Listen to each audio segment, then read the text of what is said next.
ఇప్పటికీ గోల్ ఫస్ట్గా అవినాష్ రెడ్డిని ఓడించాలి, వీలైతే జగన్ అన్నను ఓడించాలి, వైఎస్ఆర్సీపీ రాకూడదు. అవినాష్ రెడ్డి ఓడిపోవాలి, అది ఖచ్చితంగా జరగాలి.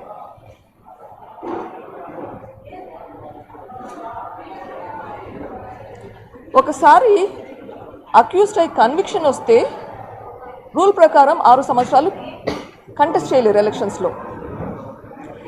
ఇక్కడ ట్రయల్కే రాకుండా డిలే చేసుకుంటూ పోతుంటే అక్యూజ్డ్కి కన్విక్షన్ వస్తుంది. ఎప్పుడు వస్తుంది? ఆ కన్విక్షన్ వచ్చాక కంటెస్ట్ చేయలేని పరిస్థితి. సో ఇది సిస్టమ్స్తో ఆడుకున్నట్లు కాదా?